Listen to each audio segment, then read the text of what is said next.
Pernah nggak sih merasa jantung berdebar kencang, tangan dingin pas mau ngomong di depan banyak orang? Nah, dalam beberapa menit ke depan, kita bakal bongkar rahasia abadi buat mengubah rasa takut itu jadi kekuatan.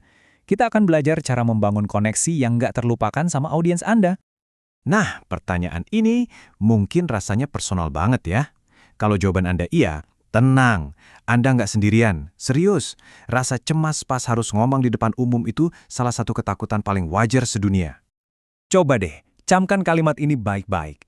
Takut itu normal banget. Bahkan pembicara paling jago sekalipun pasti pernah merasakannya. Jadi kuncinya itu bukan ngilangin rasa takut, tapi gimana caranya kita belajar mengubahnya jadi semacam energi positif. Oke, kita masuk ke bagian pertama. Biasanya kan, kita mikir demam panggung itu tanda kelemahan, ya kan? Tapi, gimana kalau kita coba lihat dari sisi lain? Gimana kalau rasa gugup itu justru pertanda bagus? Coba deh bayangin metafora ini. Jangan lihat diri Anda kayak kuda beban yang lamban dan cuek. Tapi, lihat diri Anda sebagai kuda pacu juara. Kuda pacu itu sensitif, penuh perasaan, dan justru itulah yang bikin dia hebat. Jadi, anggap aja rasa gugup itu tanda mesin Anda lagi panas, siap buat tancap gas. Terus, gimana dong caranya ngendaliin energi gugup ini? Jawabannya sebenarnya simple, tapi butuh latihan, yaitu geser fokusnya.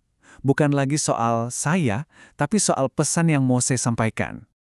Nah, ini dia biang keroknya, kesadaran diri yang berlebihan. Pikiran kita jadi penuh sama pertanyaan kayak, penampilan saya oke nggak ya? Suara saya aneh nggak? Aduh, mereka mikirin apa ya tentang saya? Seketika, kita bukan lagi pembawa pesan, tapi jadi kayak barang pameran. Nah, disitulah rasa cemas mulai muncul. Solusinya? Jadilah seperti utusan yang punya satu misi super penting. Fokus 100% sama pesan Anda, sama ide Anda, sama kebenaran yang mau Anda bagi. Percaya deh, waktu Anda sadar kalau pesan itu jauh lebih besar daripada diri Anda sendiri, semua kekhawatiran soal penampilan bakal pelan-pelan hilang.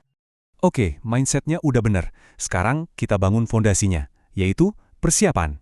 Karena jujur aja, rasa percaya diri itu nggak turun dari langit kan? Rasa pede itu lahir dari persiapan yang mateng banget. Ada satu metafora keren banget nih buat persiapan. Coba bayangkan, pikiran Anda itu seperti sumur artesis. Tahu kan? Sumur yang airnya mancur sendiri ke atas, deras, tanpa perlu dipompa. Keren kan? Nah, gimana caranya biar pikiran kita bisa kayak gitu? Prinsipnya simpel banget. Rahasia aliran yang deras itu ya karena cadangan air di bawahnya banyak banget. Jadi, jangan cuma siapin materi yang cukup, siapin yang lebih dari cukup. Nanti, tekanan dari semua ide yang udah Anda simpen itu bakal bikin omongan Anda ngalir terus. Nah, dari situlah muncul rasa percaya diri. Karena Anda tahu, Anda punya cadangan kekuatan. Oke, terus gimana cara praktisnya? Ada 4 langkah. Pertama, kumpulin dan susun semua bahannya. Fakta, cerita, ide, apa aja. Kedua, dari semua itu, temukan satu pesan intinya. Apa sih poin utama yang mau Anda sampaikan? Ketiga, rangkai ide-ide itu jadi alur yang logis, yang nyambung. Dan terakhir, ini yang paling krusial, latihan ngomong. Beneran diucapin, jangan cuma di dalam hati. Latihan, latihan, dan latihan. Oke, pesannya udah kuat, persiapan udah mateng. Sekarang, gimana cara nyampeinnya biar nggak garing, biar nggak ngebosenin? Nah, disinilah seninya, seni penyampaian. Tujuannya satu, jangan monoton, bikin audiens nempel terus sama omongan kita. Suka banget sama kutipan ini. Monoton itu ibarat kemiskinan. Kalau kita ngomongnya datar aja, itu nunjukin keterbatasan kita. Tapi sebaliknya, kalau ada variasi, itu nunjukin kekayaan, kedalaman, dan bikin pesan kita jadi jauh lebih hidup dan berdampak. Ada 3 alat utama nih yang bisa kita pakai. Pertama, penekanan. Ini buat ngegasin kata-kata kunci biar audiens ngerti mana yang penting. Kedua, tempo. Mainin kecepatan bicara buat ngatur energi. Dan yang ketiga, jeda atau diam sejenak. Wah, ini senjata rahasia yang sering banget dilupain. Jeda itu ngasih waktu buat audiens mikir dan nyerap omongan kita. Biar lebih kebayang, kita lihat langsung contohnya. Perhatiin deh, kalimatnya sama persis, tapi maknanya bisa beda total cuma gara-gara penekanannya digeser. Yang pertama, saya akan memanggilnya Washington. Fokusnya ke nama kan? Sekarang bandingin sama yang kedua. Tokoh besar Virginia itu memiliki budak. Tuh kan? Fokusnya langsung pindah ke fakta yang mengejutkan itu. Beda banget dampaknya. Nah, soal tempo juga sama kuatnya. Kalau Anda mau audiens benar-benar merhatiin satu poin penting, coba deh perlambat cara bicara Anda. Tiba-tiba. Sebaliknya, kalau mau bangun semangat, percepat temponya.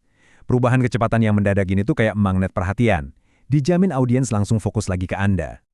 Oke, kita udah bahas soal mindset, persiapan, sama cara penyampaian. Sekarang kita sampai di puncaknya. Tujuan akhir dari semua ini yaitu, gimana caranya kita bisa benar-benar terhubung sama audiens. Ini mungkin kedengarannya agak belak-belakan, tapi ini adalah kunci utamanya. Pada dasarnya, kita semua ini paling tertarik sama diri kita sendiri, termasuk semua orang yang dengerin Anda. Mereka peduli sama masalah mereka, minat mereka, dan hidup mereka. Jadi gimana cara bikin koneksinya? Simple, jembatani pesan Anda sama dunia mereka. Caranya, pertama, bungkus pesan Anda sesuai dengan apa yang mereka minati. Kedua, ceritain kisah-kisah yang manusiawi. Ketiga, pancing mereka untuk berpikir tentang diri mereka sendiri. Dan yang terpenting, bikin setiap orang di ruangan itu ngerasa Anda lagi ngomong langsung ke dia, soal kebutuhan dia.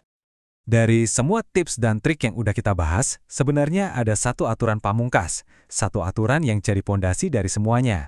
Aturan nomor 1 untuk jadi lebih baik. Dan aturan itu adalah berlatih, berlatih, dan sekali lagi berlatih. Nggak ada jalan pintas. Sama kayak belajar berenang, kan nggak bisa cuma baca bukunya doang. Anda harus nyebur ke air. Belajar ngomong, ya dengan cara ngomong. Rasa percaya diri itu dibangun lewat aksi, bukan teori. Setiap kali Anda melakukannya, Anda pasti jadi lebih baik. Jadi, pada akhirnya, ini bukan lagi soal gimana cara ngilangin rasa takut. Pertanyaannya berubah jadi, pesan apa sih yang menurut Anda penting banget, sampai-sampai Anda rela melawan rasa takut itu untuk menyampaikannya? Coba deh, temukan pesan itu. Karena, disitulah Anda akan menemukan keberanian Anda yang sesungguhnya.